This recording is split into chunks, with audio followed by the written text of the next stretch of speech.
And I just thought I would spend a few moments this evening kind of orient you from maybe a 10,000 foot view perspective. Sometimes it's easy to get lost in the 600 pages and not really have a sense of how it sort of falls together. And I wanted to spend just a minute and provide some of that sort of fiscal perspective. I'll paint the forest, and then we'll spend lots of time digging through the trees.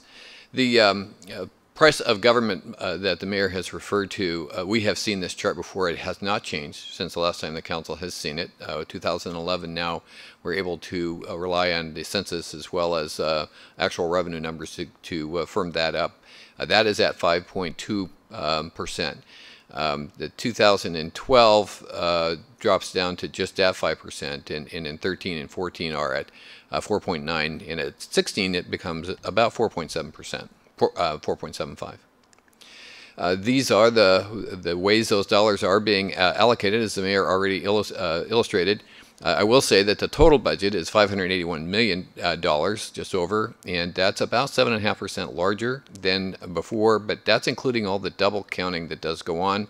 And I don't want to get too much into that this evening, but in governmental accounting, the transfers, for instance, of the fund balance from the general fund to the capital projects is counted both as a transfer and as capital project expenditure. So some of the growth is some of the double counting, and again, we'll talk more about that as we get deeper into the budget. I wanted to talk a little bit about the big picture, sort of the overall financial management context that we've built here over the years now at Redmond, and I think it's something you should be very proud of. The thing really holds together. Everything is deliberate and intentional and connects. And starting with the financial policies, in fact, in the budget book, you will see that the financial policies that we've included in the preliminary budget are those that were in draft form that the Public Administration and Finance Committee reviewed at its last meeting, and we will be reviewing together in the next couple of weeks. The budget is built on some of the changes that are proposed in the financial policies, and it was our impression that the committee felt like those changes were appropriate. So you'll see those in this document. You'll see the strikeout underlined version. Again, that's the foundation. We spent quite a bit of time, and Council has adopted its long-range financial strategy. Again, unique amongst governments. The price of government we spent some time talking on, but it indeed is kind of how we function. It's not just something we talk about. It's the way we think, and again, I think that's unique. We've really worked to integrate a much stronger performance management element into this budget. We were reminded by the mayor that it can take 3 times before this gets done well, and this is our 3rd time. So we've worked at trying to do that better this year, and hopefully you'll see that as well. You spent a lot of time on capital investment strategy. Again, I think the capital plan that's included in your budget is, I've looked at lots of budgets, I've never seen one that is on par with it. I think it's an excellent piece of work that the planning department and others, the team here at the city has put together, and you certainly have contributed to it from a policy perspective. So that's really what we then build this budget on, the budget by priorities. And again, when I tell others that our budget doesn't have a departmental focus, it's a priority and strategy focus, it's still very unique. And then a capital facilities plan that's based on the capital investment strategy. So again, hopefully you'll see those linkages, and we've made them obvious enough. Some of the key things that you'll see as you look at the budget, the general fund growth is about 8.8%.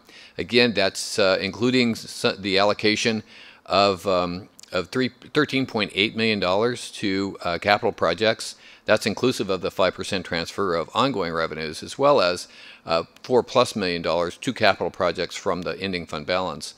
The fund balance is also allocated to some technology projects and other one-time uses as well. But the budget is structurally balanced, I should say, in as much as ongoing revenues support ongoing costs.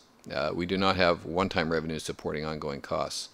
We have been able to forecast some growth in sales tax, as we've seen in our more recent financial reports, and also an uptick in some of the development activity as well. So things such as group health property and things of that nature, we're looking forward to beginning to see some improvement.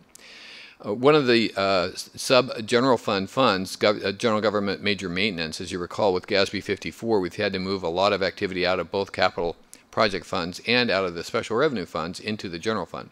And we've called them sub-funds so that the council can continue to think about them independent of the general fund and budget around them and manage the equity in those funds independent of the equity in the general fund. And this is an example of that. And so a rather dramatic change in the way the budget looks. And again, as a result, some more double counting. And that's why, again, I made that comment earlier, is there's even more double counting with these new rules than there were before. I will point out, too, that this is where you'll see the allocation of the school safety zone funding that came from the pilot project on the photo enforcement. Transportation CIP is one of the areas that you'll see some growth, and the mayor mentioned the 164 extension in whether that will incur some more expenses next biennium or not.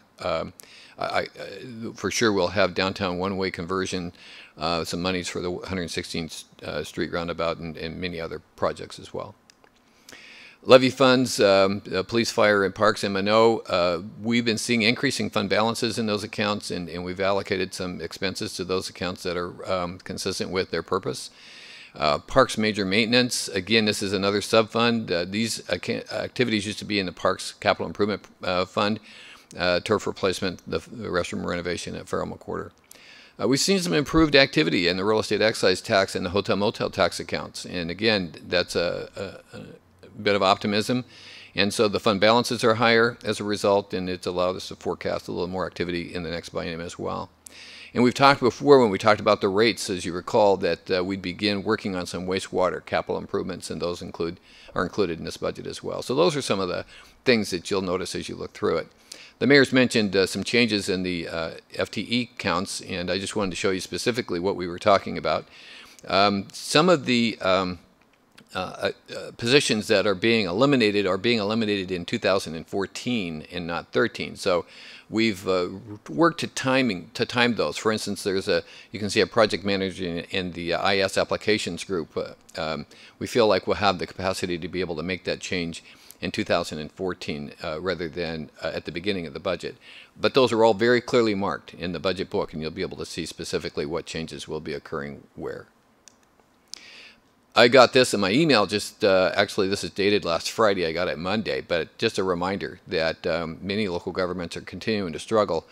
And I think it's, again, remarkable.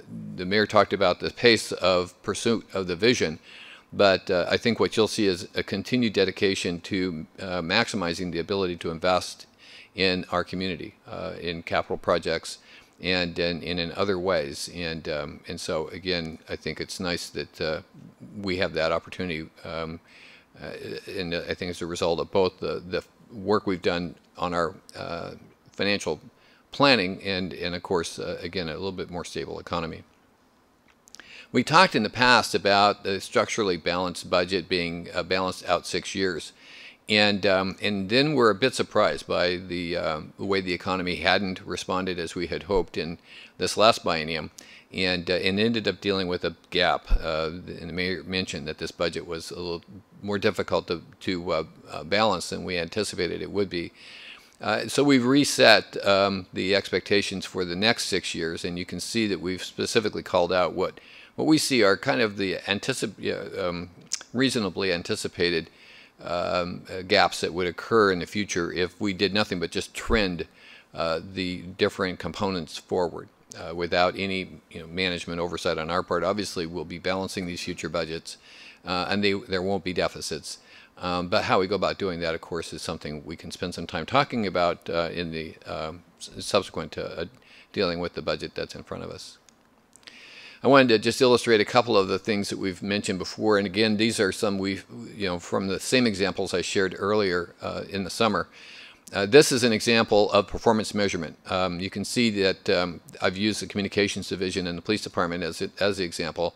And so you've got a variety of types of data. You've got output, you've got numbers of calls and things of that sort, and then you've got their actual performance measures themselves at the bottom. And as you recall, we used the police example because Chief Gibson was reinforcing with his folks that even though they may be in the communications division, they're still just as responsible for the sense of safety in the community as maybe somebody who's out on patrol. So you see both the direct and the indirect, maybe overarching measure in this performance measurement. But this is from the budget book.